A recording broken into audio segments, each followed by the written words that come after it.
First, let me thank you all for coming out tonight.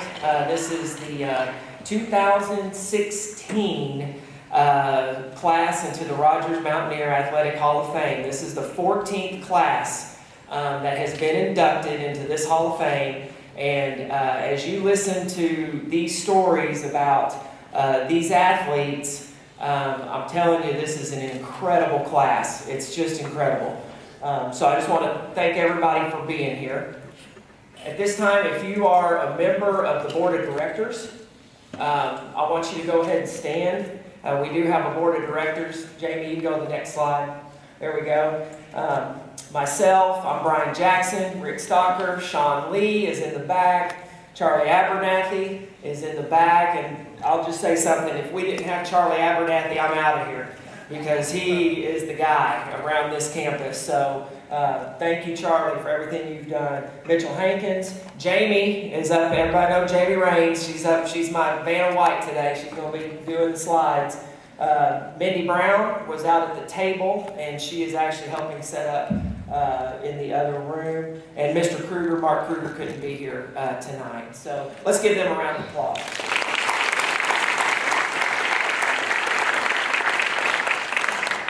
Okay, an event like this also doesn't happen for free. We are nonprofit in every sense of the word, and so we will be accepting any kind of donations that your heart would feel desired to give at the end of this ceremony. We used to charge money for tickets and those kinds of things, but we just decided we wanted to get as many people here as we could, and we would just take donations to cover our expenses for this event. Jamie, next slide. So I want to go ahead and recognize these are folks who have donated already to make this event happen. I'm not going to read through this list, but let's go ahead and give them a round of applause also.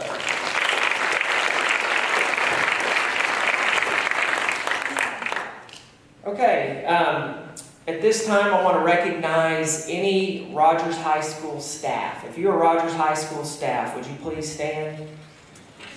See Dr. Tom back there, Charlie. All right, let's give them a round of applause.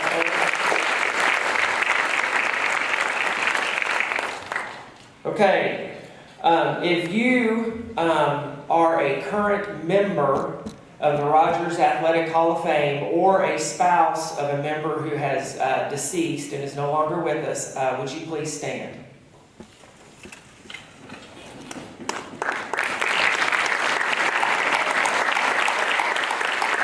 Okay, please stay standing, and I'm going to ask everybody else to stand, please. We're going to have a moment of silence here. This, like I said, was our 14th class. I believe we're 60-something members. But out of those members, we do have 13 folks that are members of the Athletic Hall of Fame who are no longer with us. So if you would, just have a moment of silence.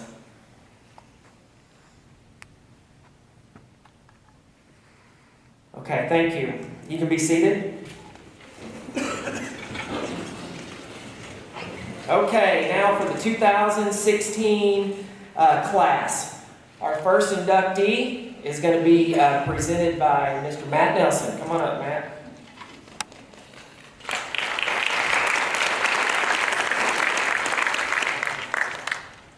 Thank you, Brian. Brian and I go way back. We started at Jack and Jill Preschool together when we were 3 years old. So, initially, or this week, I ran into Coach Hayes, Barney Hayes. Many of you know Barney Hayes.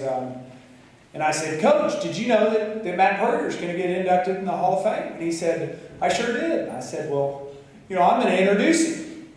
So I asked Brian, how long do I have to introduce him? And he said, you got 3 minutes. Coach Hayes said, Fuzz, you could hardly introduce yourself in 3 minutes. So here I am introducing my best friend, Matt Purrier. And speaking of introductions, I'll tell you a funny story a long time ago and how I met Matt Purrier. It was 5th grade, and we were playing soccer. And I remember these type of details in life. I can't remember an algebraic formula that saved my life, but I can remember details about my life. And it was Brian Jackson and Matt Purrier on the Ridge Runners. We were in 5th grade, and I played for the Supersonics. And they drummed us that day. It was 8-1. You know, they threw me back at goalie. Jackson probably had 3 goals. Perger had 5. I mean, it was a thorough beatdown. And so after the game, I was like, I want to get to know who this guy is that scored 5 goals on us. He's a pretty good player. I need to find out, is he going to go to Oakdale or is he going to go to Elmwood? I want him on my team. So I walked over to him and I introduced myself. I said, I'm Matt Nelson. Where are you going to go to school? And he says, well, I'm going to go to school at Oakdale, but before I say anything else, my name's Matt Purrier, but don't call me Matt Purrier. Call me Purr. And that's how it started. That's how our friendship started a long time ago. Just call me Purr. But I know that Matt's, I know him well enough. I know what he's going to talk about. He's not going to talk about himself. He's going to talk about his teammates who've become his lifelong friends. We have a special bond, all of us. There's 5 or 6 of us here tonight. And it truly was an amazing youth growing up with my best friends. I cherish those moments. We talk about them often. My kids think we talk about all of them a little too often, but that's neither here nor there. But our group had a special group. We had a lot of things, a lot of different things going together. If we needed speed in our group, we had Brian. We had Bobby Winchester. And if we needed toughness, if we needed grit, we had Waylon Wishon. He was going to give you toughness. He was going to give you grit. If we needed consistency among our group, somebody who's going to be there day in, day out, that was Shane Keaton. Crouton, he's here tonight. If we needed a tough yard in a football game, we had Steve West. I guess if we needed a talker, that was me. And but if you wanted somebody that could do it all, that guy's name's Matt Purrier. He could do it all. If you needed consistency, if you needed toughness, if you needed to lock down on their best player, whether it be football, whether it be basketball, he did it. And he competed every single time we played. And he didn't compete just to be out there. He competed to win. He didn't want to let his friends down. And that's what gave our group a unique group. Berger had those lockdown and hoops, and he's the all-time interceptions leader. He knew how to anticipate. He knew the game. He had smarts. He went to Dartmouth. He's an Ivy League guy. It's pretty impressive out of Rogers, Arkansas. But in closing, I'm going to bring Matt up here. He's now a teacher.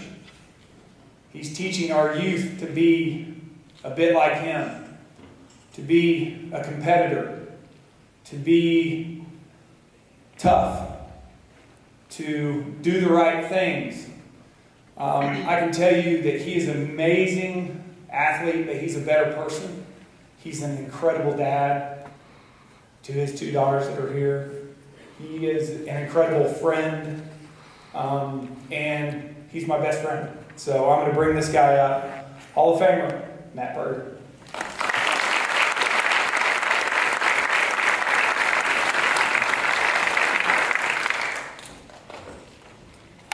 Hello everyone, I'm Matt Purrier. Thank you, Fuzz, for that very kind introduction.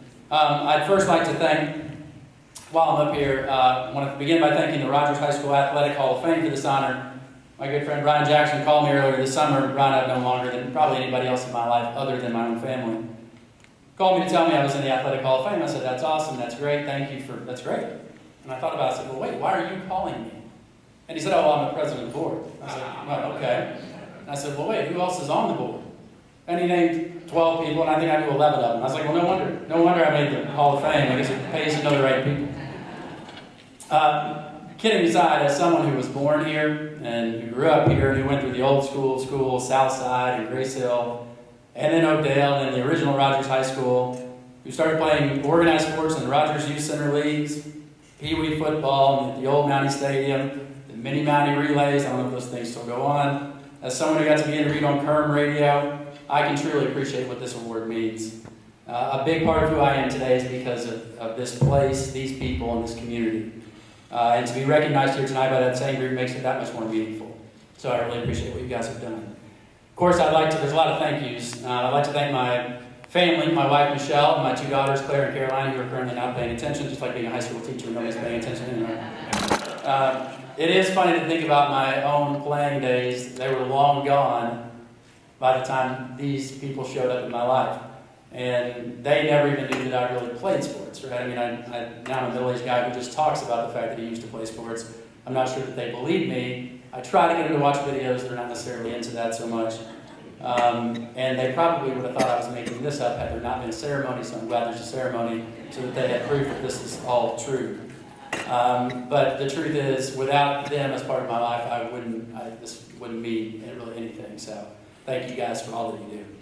Along with that part of my family, my original family, my mom, my dad, and my stepmom, all my grandparents. Of course, if it weren't for them, I wouldn't also be standing up here today. One of my earliest sports memories was actually playing with Grandma Belle, baseball, out in the yard at her farm.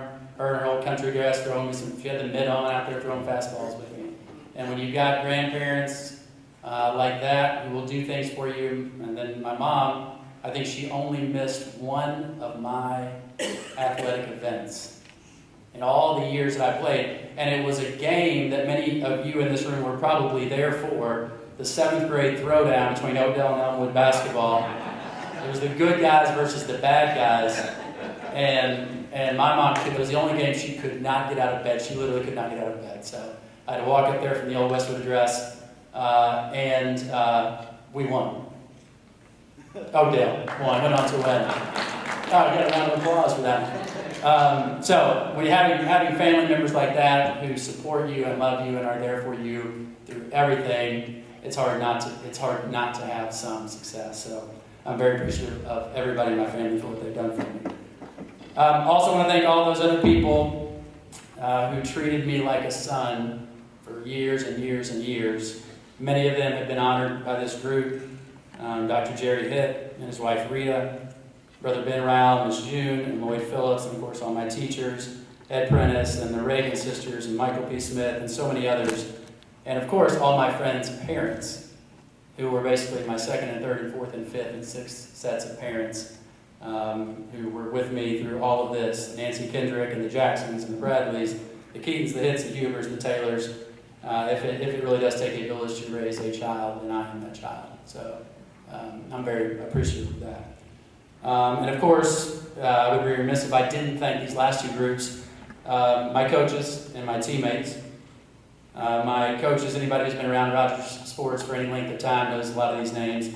Jim White, a lot of these individuals are here. Jim White and Barney Hayes and Scott Smith and Philip Sanders, Benny Bridwell, Bill Niven, Tom Williams, Tom Woodruff. These are all coaches who did for generations of kids what they did for me, which was to teach me, most importantly, to believe in myself and dig deep to reach my potential. And of course, the most important group for me, my teammates. I was thinking the other day, other than track, I don't know that I ever played an individual sport. I know I tried swimming when I was a kid, and the best I ever did was 2nd place, and there were only 2 kids in the race. And that was the end of my solo athletic career. I just love being part of a team. I love going through battle with those guys. I love being a part of a team. And ultimately, that's what sports is all about. But having guys who are going for the same goal and doing it together, that's what it's all about. And in my case, I could not have asked for a better group of guys, a better group of teammates, and a better group of friends to be with me along the way. And it's worth taking a moment just to name some of these guys, even though I couldn't name them all. Fuzz, of course, Big Daddy Waylon Wishon, Brian Jackson, Nathan Huber, Steve West, Bobby Winchester, Shane Keaton, David Bevis, John Taylor, Jason Bradley, Andrew Boyer, Eric Carnahan, Mason Rather, Joe Stockton, Chad Blankenship, Tim Cook, and on and on and on. These are the guys who are with me basically by my side every minute of every hour, basically for the first 18 years of my life. And so I can only accept this honor on the shoulders of those same guys who were holding me up all those years, fully aware that I am, that everything I accomplished was only accomplished with them and really because of them. So I'm thankful to a lot of people to be standing up here. It's a very strange experience to listen to people talk about you when you don't feel like you necessarily deserve that, only because you're a member of a team and you're doing it with everybody else. So thank you for everybody for that. Very quickly, because I know Brian's timing me right now. I have learned a lot from my time as an athlete. One of the first lessons, just a couple stories. One one of the first life sort of lessons that I learned was in the 8th grade, and I can remember this vividly. It must have been the summer of 1986. That's how I remember that vividly. I was an 8th grader, and Coach Smith put me in the 9th grade team, and I was stepping into the huddle for the first time. And the way we lined up, there were 2 rows of players, 5 and 5, and then the quarterback was facing the players. I was the wing back. I was in the middle of the back row. I could hide. It was great. I was going to step into this 9th grade huddle. I was going to focus on the play. I was going to run the play, and I was going to run off the field. It was going to be great. And as soon as I stepped into the huddle, Wendell McDougal, who was, just this imposing 9th grader, missing all his teeth, was like, I stepped into the huddle where I'm trying to hide, and he turned around. Unfortunately, where he lined up was right in front of me. And so he sort of slowly turned around and looked at me, and I'm standing there. And this is the clean version. He said, "What are you doing here?" And then of course every other 9th grader was turning to look at me, and I wanted to melt. I felt like I was melting. And even though I didn't appreciate it at the time, I think I was learning a lesson. And it's sort of when it's your turn to raise your chin up and step into the huddle. Life can be scary. Life can be intimidating, and you have to be willing to step into the huddle, even if it is scary. Another lesson I learned, I've got 3. This is my second. Winning is great. Everybody wants to win. I like winning as much as anybody. But I have learned, even as a coach, I'm coaching now, ultimately I think it's the defeats that teach you what you're made of. Winning is awesome. It's great. But ultimately it's the losing that you really learn things from. And I was doing this interview for the newspaper guy, and any memories that stick out, and I told him about our senior year playing Springdale, and I was by far, even to this day, the most tired I have ever been. I felt like I ran up and down that field 500 times. And I thought it was over. I'd intercepted a pass and run it almost back. And one thing or another, after that I was done, and Coach White's here. I will never forget, it was the only time I ever asked to be taken out of the game. And I was throwing up through my face mask. I was tapping puber I said, "You tell Coach White I got to get out." And I looked over at Coach White, and I was like, "You got to take me out." And he was like, this is also the clean version. He's like, "Who do you want me to put in? Who do you want me to put in?" And so that is a true story. You can't deny that. And so I stayed in, and the next play, they threw a long pass that I could not get to. I just could not get there. And it was one of those split-second decisions. The guy was running by me, and I knocked him down. I knocked him down while he was running, and it was pass interference. So they got the ball all the way down. It was like a minute to go. We had 6-3 at that time. And they got the ball on the 1-yard line, and they scored the next play after that. And we lost 9-6. And I felt like, I cried all the way home. I remember sitting by Fuzz. I felt like I did everything I could possibly do in that game, and it wasn't enough. And I think that really is the lesson that you take from something like that. And it's not an easy one. It is not an easy one at all. But when you get knocked down, you've got to get up. And that's the way life is. You get knocked down, you've got to get up. You may lose that battle. Everybody loses that battle. But if you get back up, you have a chance to win the war. So that is another lesson that I've learned. The last lesson is ultimately what it's all about. A lesson which has only become more important with time, and that is when your playing days are over, which they are for me, winning and losing are not really what you remember so much. What you do remember are the people and the experiences you had with those people. Like, for example, the time Brian Jackson and we got out of school early to go to the Joplin away football game, and we decided we were going to learn to drive a stick shift that day, high school. And we borrowed somebody's car, stole it, whatever the word is, and we went joyriding, having starting and stopping and driving this stick shift all over town. We were just having a great time. Well, we finally realized, what time is it? And we're supposed to be back, like 5 minutes. And so I remember being in the car with Brian and passing the bus as it was leaving. And so, 30, 28 years later, whatever it was, do I remember if we beat Joplin that night? No, I do not. But I do remember driving across town with Brian Jackson, sweating, wondering if we were going to get there, and then watching that team bus go by. I remember that. There was another time, very quickly, that someone, not me for the record, we were driving to, I think it was to Gentry, Arkansas, one of those little bitty passenger buses, and somebody fired off the fire extinguisher. It was not me. It really wasn't me. And so we're driving down, and we're sitting back there, and of course you had those windows that were supposed to, in theory, drop down.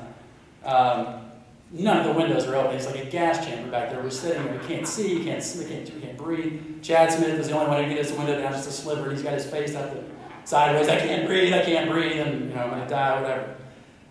Do I remember if we beat Gentry that night? I have no idea. But I do remember pulling that bus over, falling out the back hatch. The smoke is billowing out.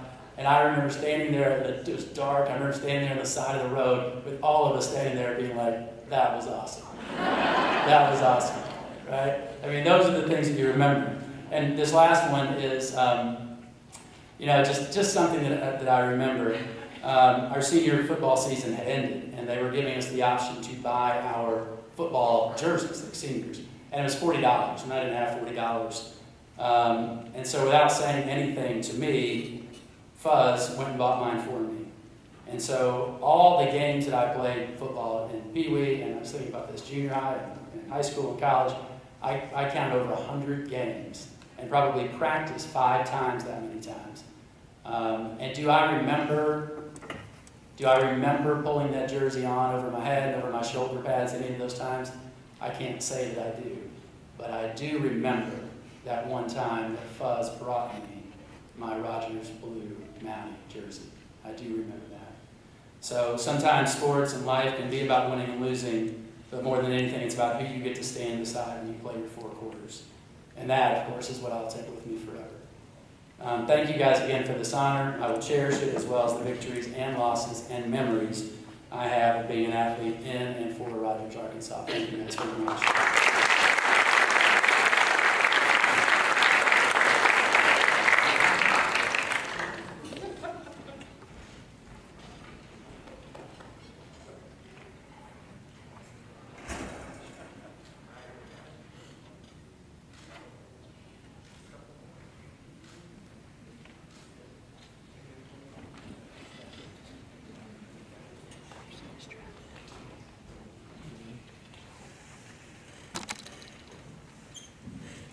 Okay, so I'll excuse Matt. He came all the way from Nashville, Tennessee today, so he gets a little extra time, I guess. What's funny is I was really worried about this next presenter. When I was coming up with the agenda, and I was thinking, oh my. But Sean Keith, come up here and present your inductee.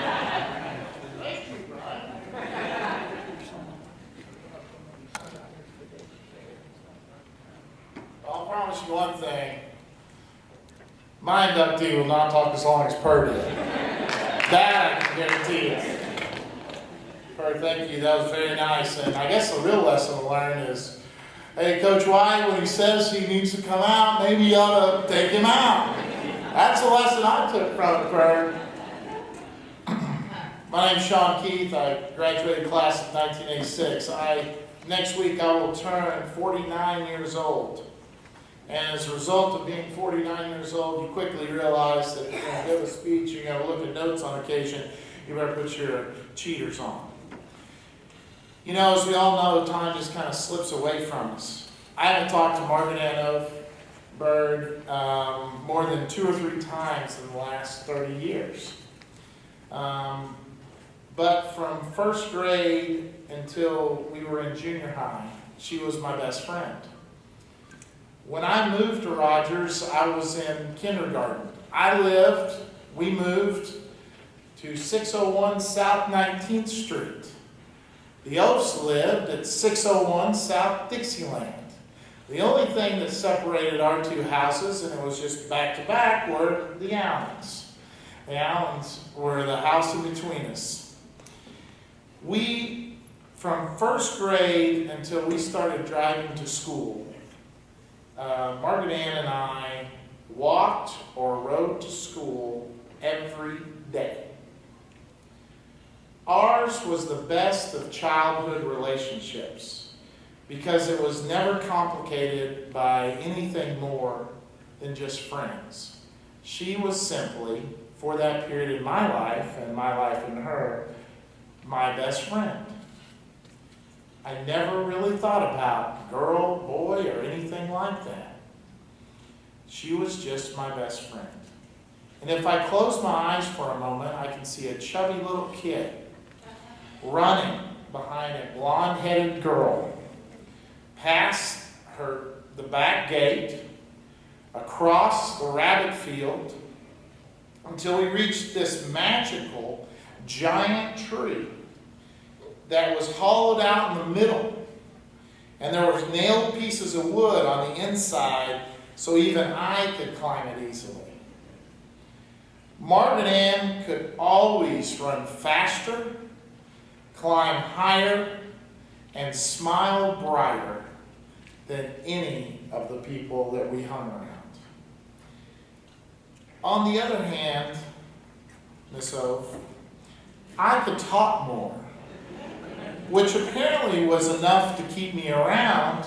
And if there's another lesson, Matt Nelson, eventually you get to introduce somebody into the Hall of Fame.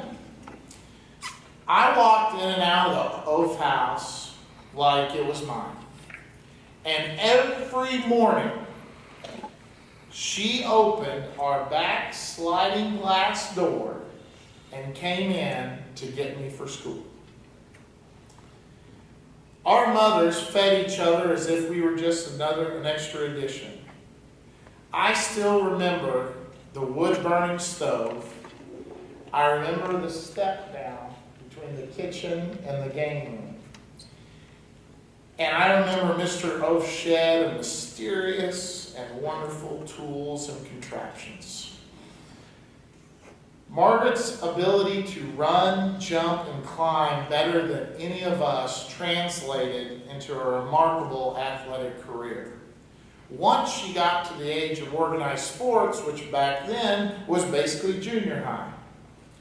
She was a gifted basketball player, and fitting with her personality, she was tenacious on defense.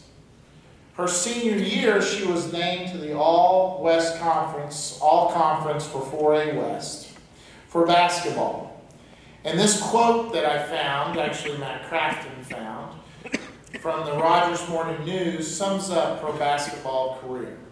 Quote, Margaret O for the Rogers Lady Mountaineers delivered dynamite in a small package Wednesday night to lead the Mounties to a 47-44 win over Bryant in the third round of the Class 4A state tournament. What we call the Pat Keck years, right?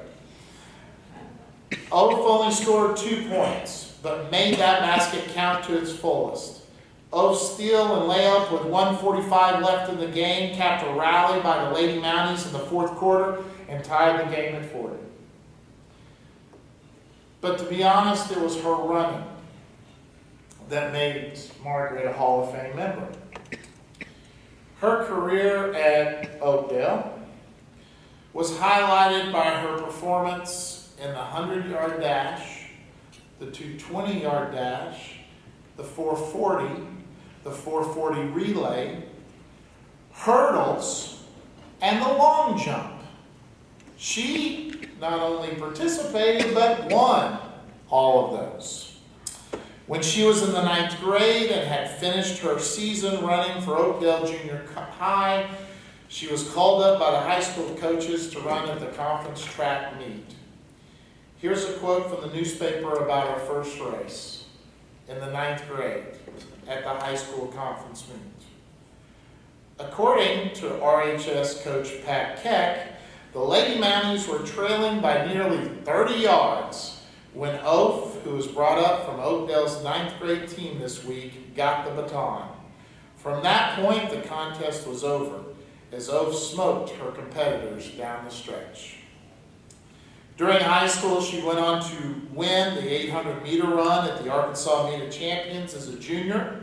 She was a member of a cross-country team that won the state title all 3 years of her high school career. She set the high school record for the 400 meter. And when I was talking to a friend of mine who was Lisa Mitchell Kramer today, and she wanted to Margaret, congratulations. We were talking about her in the 400 and just in general. And Lisa says, God, those legs. She could just run so fast. Finally, her abilities in track and field earned her honorable mention All-American awards for both her junior and senior year. She went on to earn a distinction at Harding University, being named to the All-Arkansas Intercollegiate Conference track and field team, but probably more importantly, she met her husband Doyne, and they have 2 boys. And Doyne, by the way, was also an athlete, and they both raised wonderful boys in Mountain Home. Finally, I regret without saying this. First of all, Margaret Ann's athletic, and I call her Margaret Ann, I mean, I just can't not call her Margaret Ann. Margaret Ann's athletic record is not her greatest strength. She was gifted with having 2 wonderful parents. Larry and Frances raised a woman who, even as a child, and I cannot be more sincere when I say this, combined intelligence and genuine kindness with a humble heart. Therefore, it is my pleasure to introduce to you Margaret Ann Oath Bird into the 2016 Rogers Mountain Hall of Fame.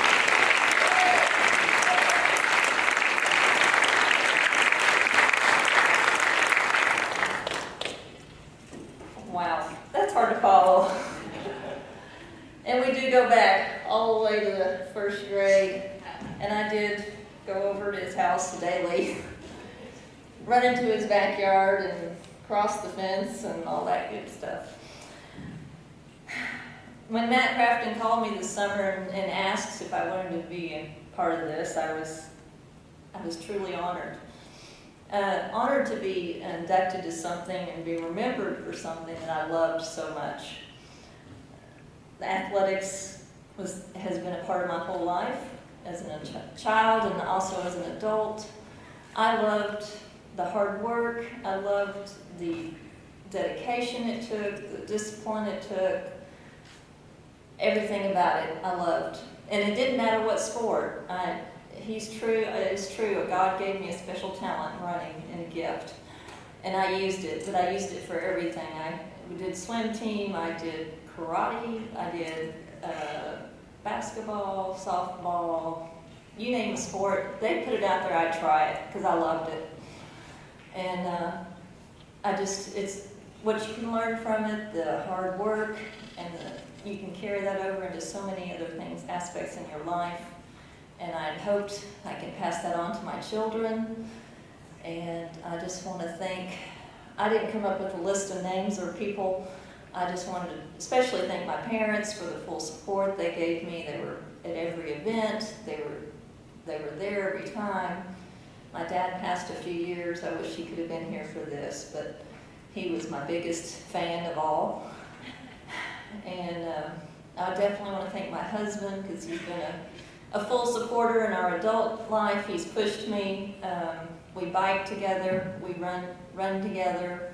We've done athletic sports with our kids, and I just have always tried to use it continuously through my whole life. And that's one thing to the young athletes. I would hope they learn to continue to use it somehow in their adult life. It's hard to do football as an adult, and it's even hard to do basketball, but running, I ran Wednesday night, and I ran last Saturday, and I continue to run and bike and swim and do whatever I can, as long as I can. Thank you.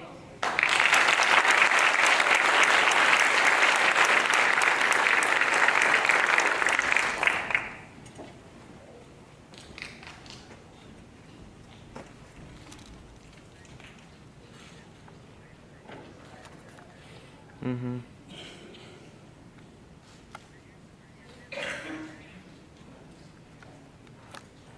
Yeah. Yeah.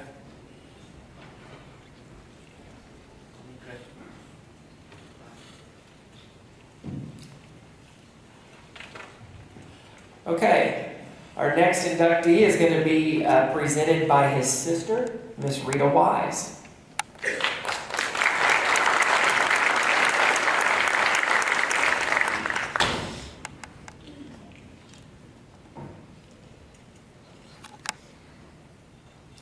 Well, I thought I did such a great job. I wrote up this real good speech and got here and saw that I didn't have the finished outline.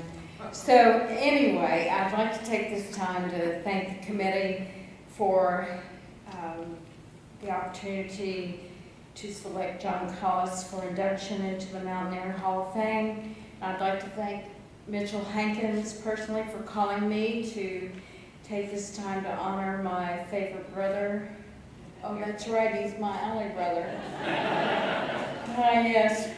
And just a little bit about our family. Tonight we have his two children, Christy Rust and Jaron Collis with his family, and his sisters, Eva and her husband, Rusty, Karen and Dennis, and my husband, Tim.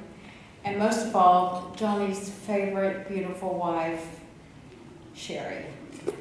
And so we, just a little bit about Johnny. We moved here in 1963 from Houston, and he didn't play a lot of ball. I mean, you know, he was young back then, and we got here and started playing for the Ridge Runners. And then he would go down to the football field. Some of you may not remember it. It was down there where the post office is on 8th Street, and he'd go down there and watch the Mounties. He would watch to see what all they could teach him and help him for the coming years for when he would play for the infamous Coach Gary Bond.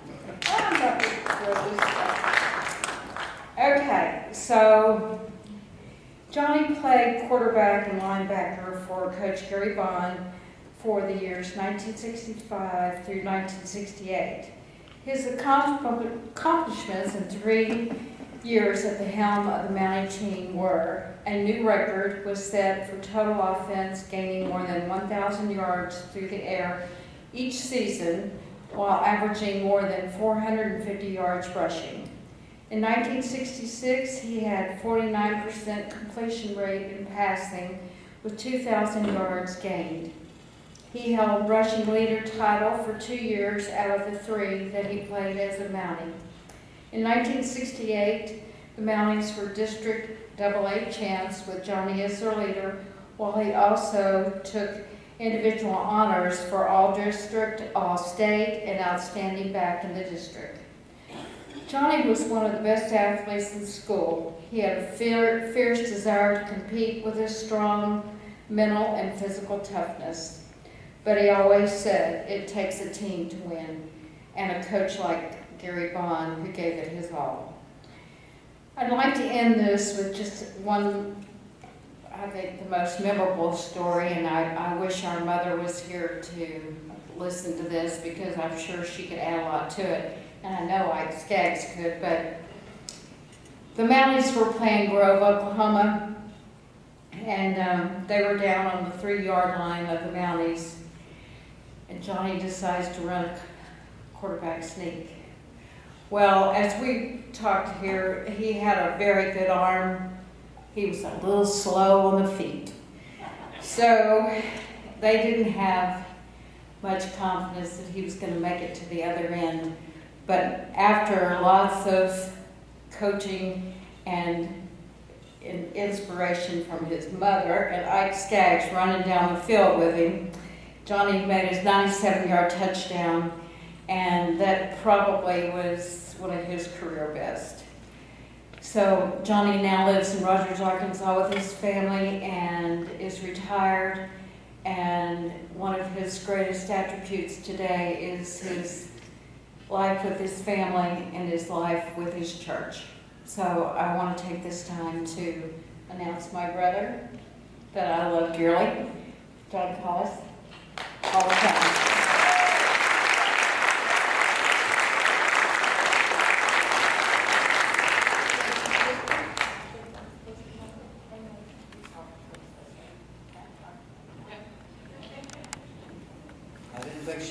quick there for a minute. No wonder my arm hurts so bad that I threw some minutes for me passes.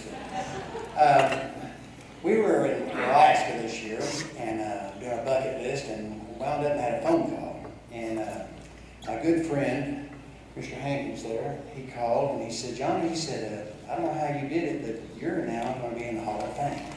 And I said, really? He said, well, how do you feel? I said, I'm humbled. I'm very blessed. I'm very humbled. But anyway, the very next day we went halibut fishing. And we went out and I think there was like 5 people on board and it was rough water. And my wife, she had endured holding a bucket, sitting out there. And so anyway, we wound up and my rod went off. And I started cranking it. And the guys, they jumping up and down, carrying on. I'm still cranking it. And I'm thinking, what am I doing? And all of a sudden, they really got excited. And then he said, we can see it. And I looked over the side of the boat, and there was a queen-sized mattress coming up out of the water. And it was wound up. It was a 345-pound halibut. Biggest halibut that had been caught in 12 years. And so anyway, so we called Jimmy Jack, the guy that owned all this, and I said, would you mind keeping that meat locker over? Because it's going to be a while before we get there. So he said, okay. So we got there, and he goes, how do you feel? I said, humbled. I think the reason I'm humbled is because I know who my God is. He has blessed me with abilities, strengths. I know my family, they're always behind me. They always believe in me. And I want to thank my school, my community, for always supporting the athletes. Always being there at the stands full. Sometimes we didn't win very many games, but sometimes we did. But they were always there. I remember that time we moved here in Arkansas, and I was in the 8th grade. We had 8th grade football for junior high, but we had senior high, they'd play in the afternoon. And I'd go down there and there's Coach Kelly, there's Coach Bond. And there were some guys that I thought hardly could walk on the ground. But they were always there. And I learned everything I could. And I told myself, I want to be a Mountie. So anyway, we wound up and I want special thanks, but most of all, just like the rest of us, to our teammates. You know, and I want to say from the guys that, the trainers who brought you water, to the guys that were sweating and bled on the field with you. You know, they were somebody that you always could depend upon. And I remember the scriptures, 1 Corinthians 12:12, and it says, the body is a unit, though it was made up of many parts, and though all the parts many, they form one body. So it is with Christ. You know, everybody couldn't be a quarterback. And sometimes you didn't want to be a quarterback. And everybody couldn't be a center. Sometimes you wouldn't want to be a center. But everybody came together as one team. We didn't have any stars. I know I wasn't very fast, but all of us came together as one team. And I got to looking at our statistics. In the last 8 games of our 10-game season, we scored 167 points, and the opponents only scored 25. So, I remember the time that my sister was alluding to Pryor, Oklahoma. And the first game, the black hat, the long hat boys ran a touchdown. And I looked at David Cole, and he looked at me, and he goes, we better do something. This is going to be a long night. So anyway, we started playing, and we wound up, it was 13-7. And they were driving. It was late in the 4th quarter, and we'd been giving all we could give. And we finally stopped them on the 4-yard line. And they knew that they get the ball back, they were going to win. So I looked over at David Caldwell. He's blowing and blowing like, I don't know if I can carry it. So I looked at Tim Thompson. And if anybody wanted to try to tackled Cam Thompson, he made a big mistake. But his knee, he was holding his knees, and they looked like watermelons. And I looked at Newberry, and I looked over there, and his knees were shaking. I said, all right, quarterback sneak. Well, I got behind my big old center. He took off, and he blocked one guy. And I stepped to the side, and the safety missed me. And I don't know if anybody's ever looked at 94 yards of green grass that's lit up with lights. But it was all out there. And I took off. Quick, fast.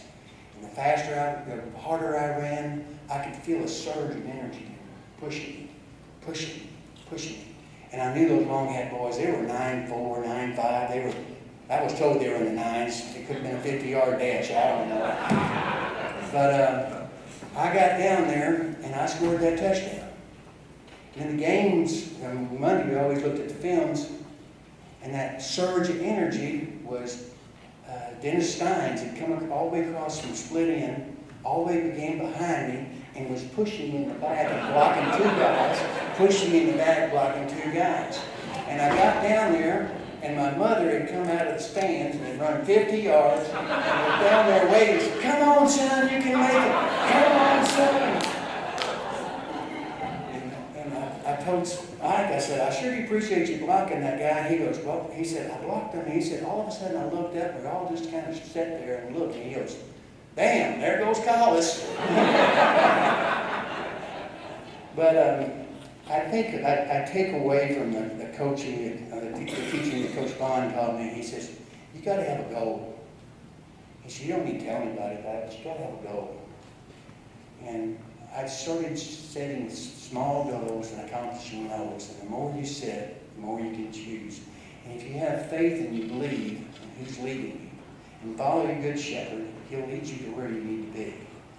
And Coach Bond looked at me one day in my senior year, and I was just about to graduate, and he said, sit down there, Collis. He was giving me one of those talks.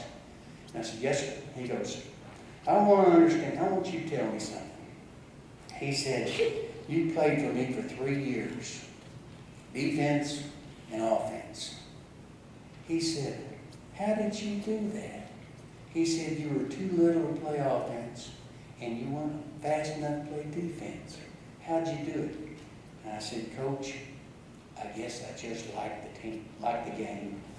Thank you very much.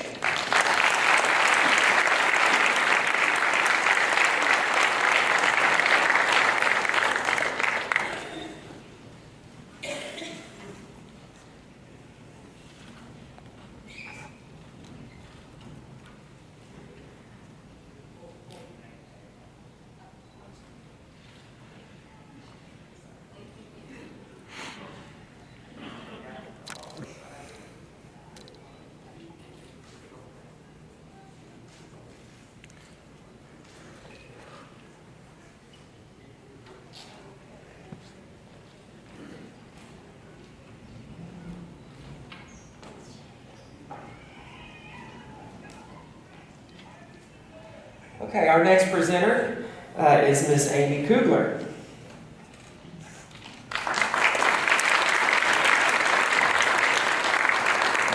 Hi, my name is Amy Kugler, or Amy Epperson back then, or just Epperson if you're one of my coaches. And I am so honored to be introducing Brooke Boatman Ray. Yeah, and she had no idea I was going to be up here. So not until about 5 minutes beforehand, they thought Brittany, her twin sister, would be. And Brooke even asked Brittany, is she nervous today? And Brittany said, no, it's because she wasn't going to be talking. So I hope it's okay. And if it's not, it doesn't matter because I'm up here anyway. I have known Brooke over 20 years now. And we have played many games of scar and tell of all of our different injuries we've had at softball. And I just am so honored. She was just respected on our team. We called her B52. That was her number. She hated it, but we did it anyway because we loved her. We would cheer really, really loud, and she would be the one over there, sometimes cheering, but most of the time just making sure that all of us were on task. Are you on deck? You're in the hole, like who's up next? She was always the responsible one. She would go to sleep on time mostly and get up first one on the field. When I was staying up way too late with Brittany, and then we were really sleepy the next day. I remember some of the best times. One of my favorite memories is when we were in Kansas City. It was for nationals, and it rained, kind of like now. And it was disgusting. We couldn't play on the field, but they decided so we could continue to play, we'd play 24 hours.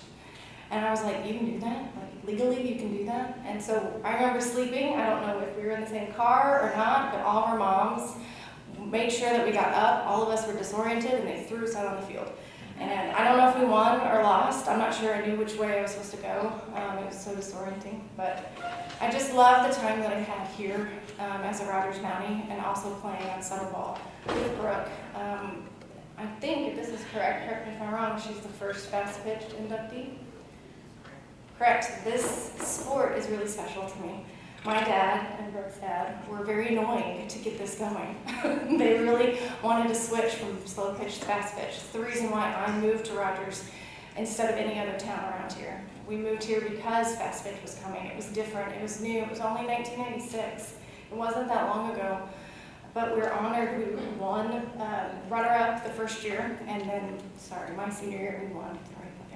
That we won. But it just was neat to blaze the trail for fast pitch softball. And we thank Coach Harper for stepping on board and hanging out with us and putting up with us. We were just, like I said, loved cheering and everything. But I know Brooke is nervous, but she's going to be fine. And we just thank you and are, again, just honored just to play with you. You were so special. And I still get to hang out with you. We're still friends. So I want to introduce Brooke Gray.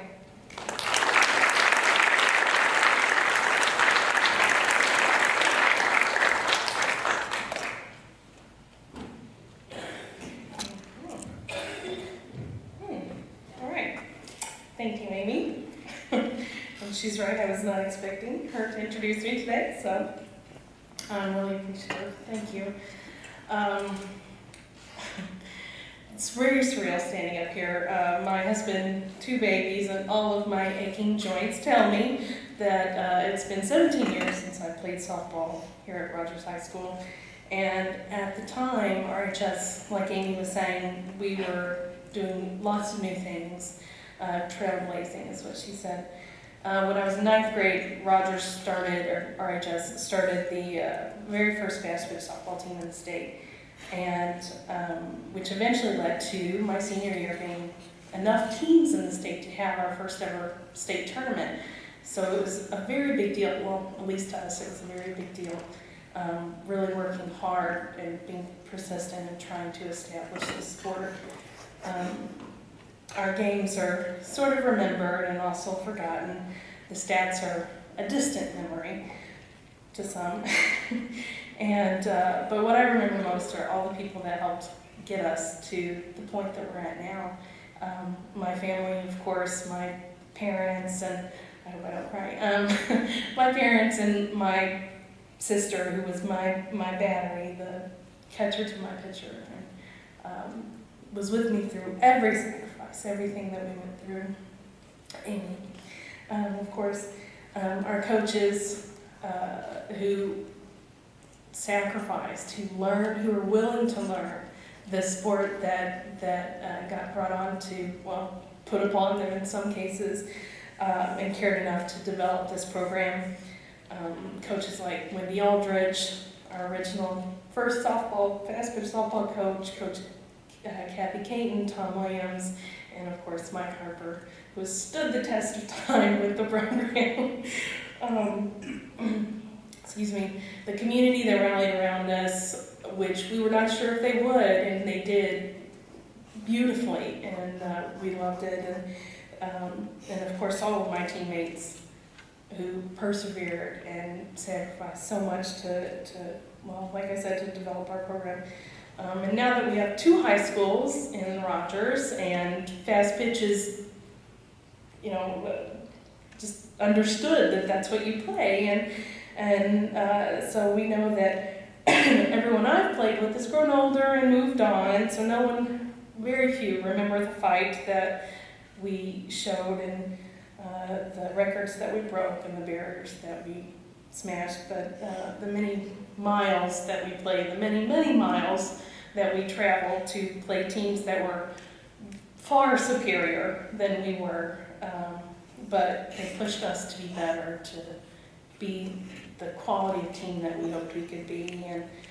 And the times that we finally beat the one Oklahoma team. And, so we sacrificed a lot, like I said, to bring this program along and to establish it. We gave up every Saturday in the off season to drive to Tulsa, Oklahoma, to have fast pitch lessons, and which is a very humbling experience, being like a 14-year-old girl next to a 6-year-old girl, where she's sitting there doing her drop balls and rise balls while I'm learning how to snap my wrist. So it was very humbling, but it was worth it, and I would not change a single thing. These sacrifices like that, and the traveling, and trying to build a program that so many girls get to enjoy and take for granted nowadays, have resulted not only in a love and establishment of this game for this town and this whole state, but it's allowed scholarships for so many girls to move on into college and jobs, careers. Many girls now coach or have fast pitch to be their career in life, and coaching jobs, and of course lifelong friendships like Amy was talking about. So I stand before you today a thankful lady Mountie, a thankful graduate of Rogers High School, and a grateful recipient of this honor, which I accept on behalf, humbly on behalf of my family and all of my teammates. Thank you.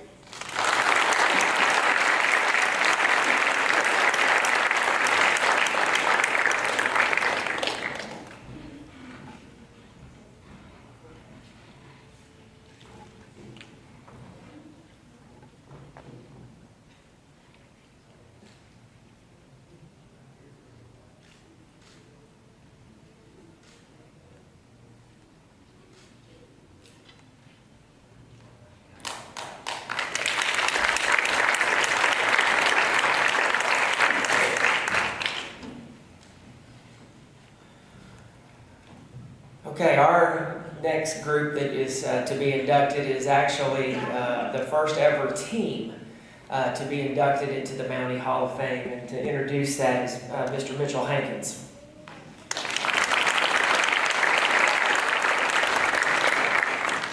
So I won't go over too much, hopefully. Back in December of 15, I ran across where the 1936 Mountie football team won a state championship, and I thought, wait a minute, never heard anything like this. So over the next 11 months, we've been on quite a journey. And you know, it's 80 years this fall when these guys come together in September under the leadership of a great man named Homer Doc Ledbetter. See him in the suit back there. And I'm going to talk about him. Ike Skaggs, son of William Snowball Skaggs, the center in that picture, will talk about the team. And we may go over some of what I say and you've got in your notes, but it's been quite a journey, folks. A lot of phone calls, emails, a lot of highs and a lot of lows. I want to thank my wife, Billy Sue, for putting the scrapbook together back there. That scrapbook has got a lot of things in it, and I encourage you to stop and read it. It's an ongoing story as we keep adding to it. The latest this morning at 10:30. So, as you can see, it's evolving along. The scrapbook will be given to the Rogers Historical Museum at some point in the future. Doc Ledbetter was born in Huntsville, Arkansas. He went to school in Springdale, went to school at the University of Arkansas, and was all Southwest Conference halfback in 1931. He was drafted by the Long Island Stapletons of the NFL in 1932. He played half a year with them, was traded to the Chicago Cardinals, which are now the Arizona Cardinals. He played the rest of 1932 and into 1933, and had to quit because of a knee injury. He ended up in Rogers, Arkansas, where he married J. Wesley Sampiers, sister Bonnie in 1934.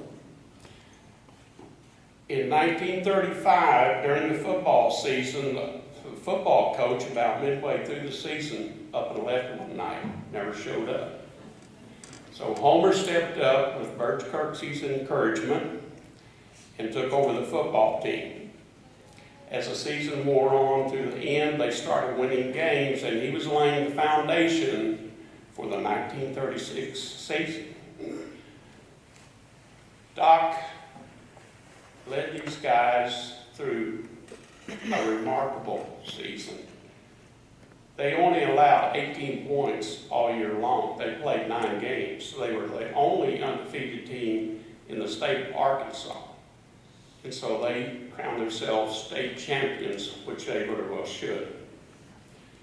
There was great stars on there. There was guys who went on, nearly all of them went to the service.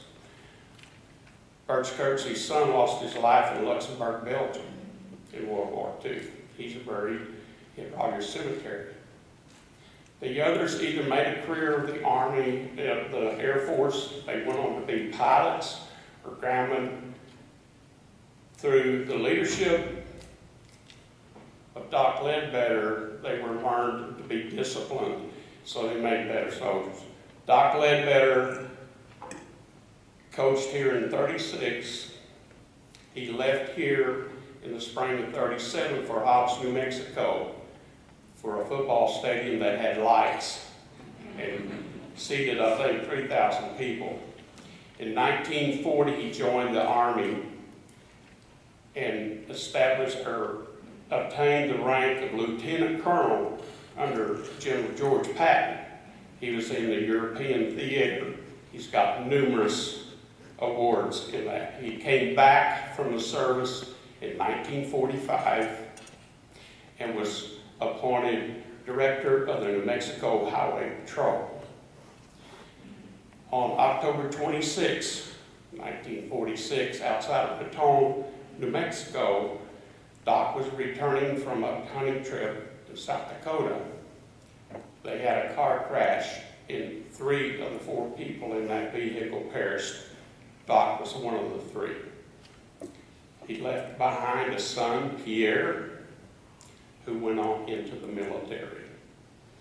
So Doc was just he's just a great inspiration, and a great follower. Now I'm going to let Ike Skaggs tell you about the rest of this team. And I still encourage you to look at that scrapbook. There's a lot of very interesting things in it.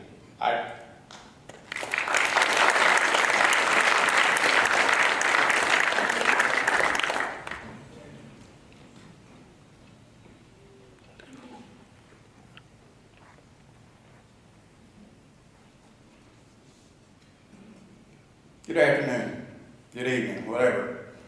On behalf of the 1936 Rogers Mountaineers football team, I accept this award for their induction into the Rogers High School Hall of Fame. I'm sure there are individuals who are wondering why I was asked to accept this award on behalf of the team. That makes 2 of us. Many individuals have been inducted into the Hall of Fame, but this is the first team selected, and I think it's only right that they select these guys, the 1936 state champions. I think it's very fitting. The 1936 team had essentially the same personnel as the year before.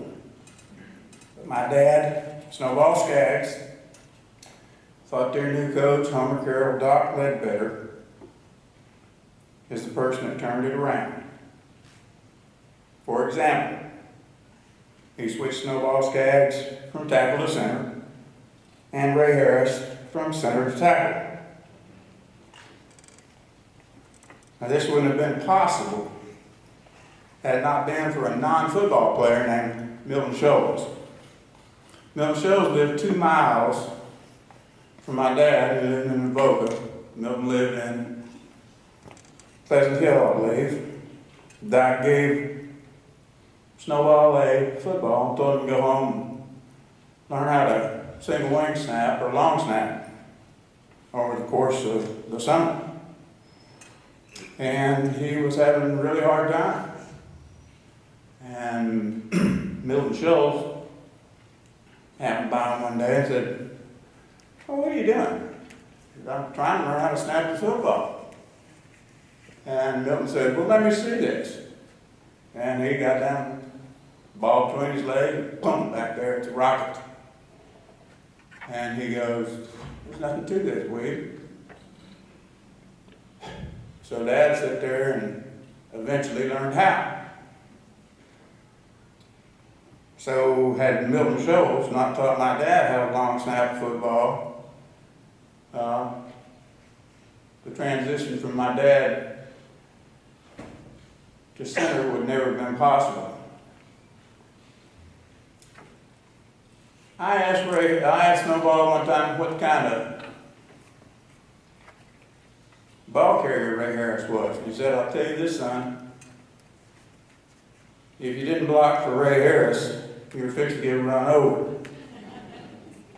It was your choice. One way or the other, he was going to get the short yards." Now, there's no coach's axiom that says you put your best lineman at center, or the other coach's axiom is you put your worst lineman at center. Snowball told me that Ray Harris was the best lineman on the team. So I used to always ask him, where'd that put him? And he kind of laughed the first time. Here are the things I know about that team without spending all day. I know that Dad's told me they scored 311 points and gave up 18 over the course of the season. So I'm sure Coach Ledbetter did something right. I know that his wife Bonnie scouted for him and only saw one game in 1936, the last game on Thanksgiving Day against Fayetteville, which of course they won. I know that Doc Ledbetter fed the team a pregame meal at his house. I can even tell you what it was: poached eggs, dry toast, hot tea.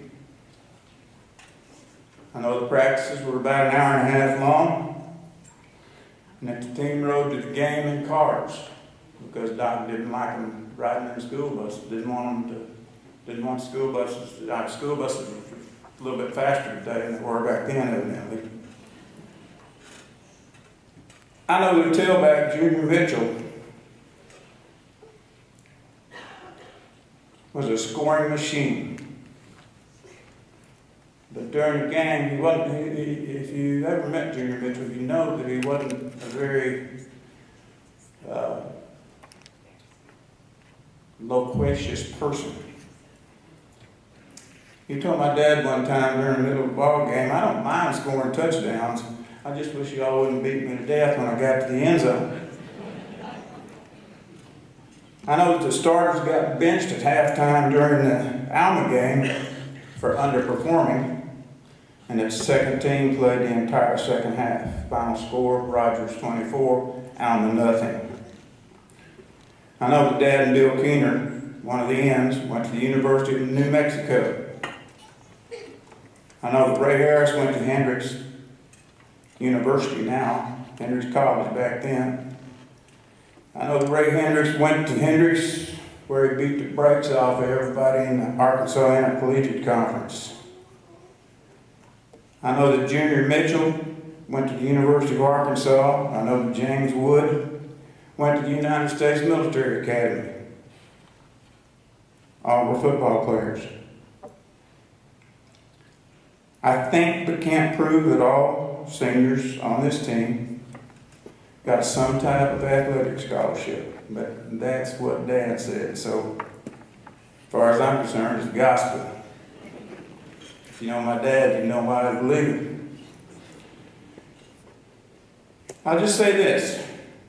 In closing, these men grew up during the Depression. They defended their country during World War II. They came home to serve their hometown as businessmen, community leaders, and family men. So again, I thank you on their behalf for their induction into the Rogers High School Hall of Fame. They were my role models, my heroes, and no team in the history of this school is more deserving.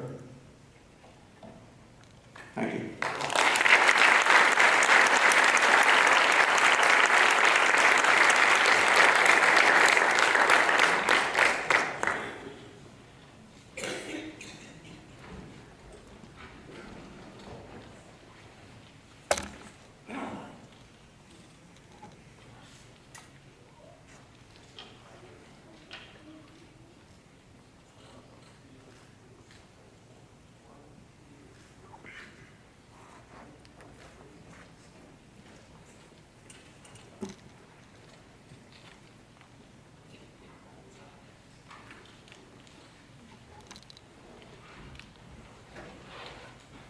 Just want to take a quick second. If you're here for that 1936 team, will you just raise your hand, please? I know we've got people from out of state here and out of town.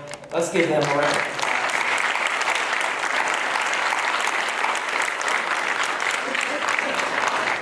I was telling somebody that's when men played football right there. You know, leather helmets, no face masks, and that's the real deal. So, okay, Jamie, I think we can move on to the next slide. Okay, so if you are a member of the Hall of Fame, hopefully you've received a letter from me. We are in the process of raising money to get a kiosk that looks something like what you see up on the screen. The one in the center is one that's located at the new Siloam Springs High School. If you know where the Mountie Hall of Fame exhibits are, they're right out in this hallway in the trophy case. And if you go out there, you can see how they are stacked one upon the other. The bottom line is we've got to do something because we just don't have the physical space to showcase our Hall of Fame the way that it needs to be. This is an interactive kiosk that will allow us to upload photos and videos, interviews, all kinds of stuff, and it will be prominently displayed right out here in front of W.E. King Arena. So anybody that comes into this building to come to this auditorium or the gymnasium for an event will walk past this kiosk. It's just like an iPad. You go up, it's a touch screen, you move around, and it'll give the public whatever they want to do to see whoever they want to see that's a member of the Hall of Fame.